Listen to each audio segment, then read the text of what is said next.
వెంకటేశ్వర స్వామివారి దర్శనం రమణీయమైతే స్వామివారి దర్శనం తర్వాత భక్తులకు విరివిగా అందించే లడ్డూ ప్రసాదాల రుచికి ఎవరైనా మంత్రముగ్ధులు కావాల్సిందే. స్వామివారికి కూడా ఎంతో ఇష్టమైన వంటకం లడ్డూ ప్రసాదమేనని భక్తుల విశ్వాసం. అసలు లడ్డూ ప్రసాదాలను పూర్వం ఎలా తయారు చేసేవారు? నేడు ఎలాంటి విధానంలో లడ్డూల తయారీ సాగుతోంది? టీటీడీ నిర్మిస్తున్న అత్యాధునిక లడ్డూ తయారీ పోర్టుకు ఇండస్ట్రీస్ సంస్థ ఎంత విరాళం అందించబోతోంది తెలుసుకుందాం.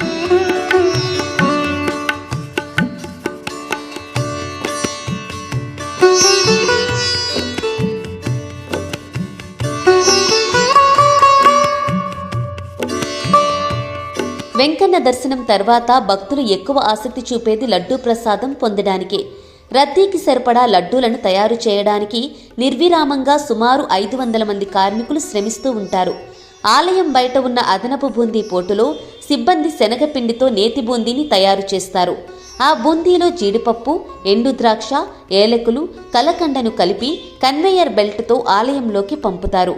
అక్కడున్న సిబ్బంది చక్కెర పాకంలో ఈ బూందీ మిశ్రమాన్ని కలిపి లడ్డూలను చేస్తారు. వాటిని కన్వేయర్ బెల్ట్ ద్వారా విక్రయ కేంద్రానికి తరలించి భక్తులకు ఇస్తారు. ఇది రెగ్యులర్గా లడ్డూల తయారీ విధానం.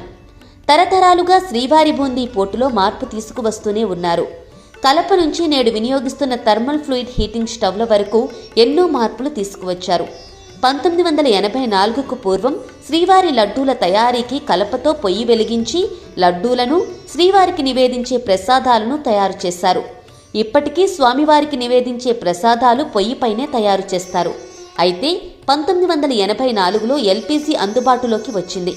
క్రమేపీ శ్రీవారి దర్శనానికి భక్తులు ఏటా పెరుగుతూ ఉండటంతో బూందీ పోటులో ఎల్పీజీని అమర్చింది టీటీడీ. అలా అదనపు బూందీ పోటును ఆలయం నుంచి బయటకు తీసుకొచ్చారు. ఈ బూందీ పోటులో అత్యధిక నెయ్యి వాడటం వలన ఎగ్జాస్టర్ పైపులలో నెయ్యి వ్యర్థాలు అధికంగా పేరుకుపోయేవి. ఎన్ని జాగ్రత్తలు తీసుకున్నా తిరుమల శ్రీవారి ఆలయానికి ఆనుకుని ఉన్న లడ్డూ పోటులో తరచూ ప్రమాదాలు జరుగుతూనే ఉన్నాయి. ఇక్కడ నిరంతరం గ్యాస్ పొయ్యిలపై పెద్ద పెద్ద పెనాలలో నెయ్యి మరుగుతూ అందులో బూందీ వేగుతూ ఉంటుంది. సలసల కాగే నెయ్యి ఆవిరై పోటు గోడలకు, పైకప్పునకు జిడ్డులా పేరుకుంటోంది. పొయ్యిలో మంట ఎక్కువైనప్పుడు ఈ జిడ్డు అంటుకొని అగ్ని ప్రమాదాలు జరిగేవి. ఇలా అంటుకున్న జిడ్డును నెలలో 2 సార్లు శుభ్రం చేస్తున్నా ప్రమాదాలు తప్పేవి కాదు.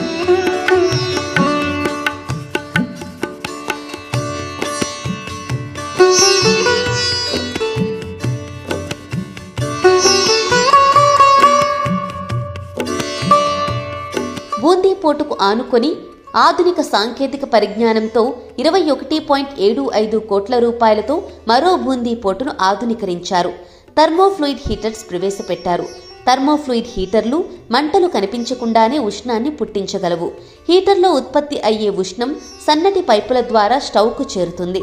దీంతో స్టవ్ చుట్టూ ఉండే పైపులు వేడెక్కుతాయి. తద్వారా స్టవ్ పైన ఉంచిన కడాయి వేడెక్కుతుంది. గంటకు 15 కిలో క్యాలరీల ఉష్ణాన్ని ఉత్పత్తి చేయగల 2 భారీ థర్మోఫ్లూయిడ్ హీటర్లను ఏర్పాటు చేశారు. ఈ హీటర్లలో ఉష్ణాన్ని ఉత్పత్తి చేయడానికి గ్యాస్ను గాని, డీజిల్ని గాని, కరెంటు గాని, కొయ్యి గాని, బొగ్గు గాని వినియోగించడానికి వీలుగా ఇవి ఉన్నాయి. ఈ హీటర్లతో పాటు ఉష్ణ బదిలీ ద్వారా వేడెక్కే 45 ప్రత్యేక కడాయిలను ఏర్పాటు చేశారు. ఈ అధునాతన స్టవ్ల వల్ల పోటులో పనిచేసే కార్మికులకు కాస్త ఉపశమనం లభిస్తోంది. గ్యాస్ పొయ్యిల నుంచి వచ్చే మంటలు, జ్వాలల వల్ల స్టవ్ చుట్టూ విపరీతమైన వేడి ఉంటుంది. ఆ పరిసరాల్లో పనిచేయడానికి కార్మికులకు కష్టమే. గ్యాస్ స్టవ్లతో పోల్చితే థర్మోఫ్లూయిడ్ హీటర్ స్టవ్ వద్ద వేడి పెద్దగా ఉండదు. పైప్లలో ఉండే వేడి కడాయికి బదిలీ అవుతుంది తప్ప వాతావరణంలో పెద్దగా ఉష్ణం రాదు. అందువల్ల స్టవ్ పరిసరాల్లో వేడి ఉండదు. మరో నూతన ఆధునిక పరిజ్ఞానంతో శ్రీవారి లడ్డూ తయారీ పోటు రూపుదిద్దుకోనుంది. మనుషులు అవసరం లేకుండా రోజుకి 5 లక్షల లడ్డూల తయారీ ప్రణాళిక వేశారు. లడ్డూల తయారీ పూర్తిగా ఆటోమేషన్ చేయడానికి 50 కోట్ల రూపాయలతో నూతన ప్రాజెక్టు చేపట్టబోతోంది టీటీడీ. ఈ ప్రాజెక్టుకు రిలయన్స్ ఇండస్ట్రీస్ సంస్థ పూర్తి సహకారం అందించనుంది. ఈ నూతన విధానంలో బూందీ పోటులో మనుషులు లేకుండా బూందీ తయారవుతుంది. ముందుగా శనగపిండి, ఇతర ముడి పదార్థాలు ఆటోమేషన్ బూందీ పోటులోకి పంపుతారు. శనగపిండి మిశ్రమాన్ని బొట్టులుగా కాగుతున్న నెయ్యి కడాయిలో వేస్తుంది ఆటోమేషన్ మిషన్. ఈ మిషన్ బూందీగా మారిన శనగపిండిని కాగుతున్న నెయ్యి నుంచి వేరు చేస్తే జీడిపప్పు, కిస్మిస్, బాదం పప్పును మరో మిషన్ కలుపుతుంది. ఆ మిశ్రమాలను బాగా కలిపి లడ్డూల పెట్టే బూందీ పోటులోకి పంపుతుంది. తగినంత మోతాదులో ఈ మిశ్రమాన్ని కలపడంతో పోటు కార్మికులకు మరింత సులువుగా లడ్డూలను తయారు చేసే వీలు ఉంటుంది. తద్వారా రోజు 5 లక్షల లడ్డూల తయారు చేసే వీలు ఉంటుంది. భక్తులకు మరింత సులువుగా లడ్డూలను అందించేందుకు ఆటోమేషన్ విధానం తీసుకురానుంది టీటీడీ. ఇప్పటి వరకు కేవలం 3 నుంచి 4 లక్షల లడ్డూల తయారీ మాత్రమే చేస్తోంది టీటీడీ. 2 ఆటోమేటిక్ మిషన్లు ఏర్పాటు చేస్తే ప్రత్యేక పర్వదినాల్లో కూడా ఎక్కడా లడ్డూల కొరత రాకుండా ఉంటుందని టీటీడీ ఆలోచిస్తోంది.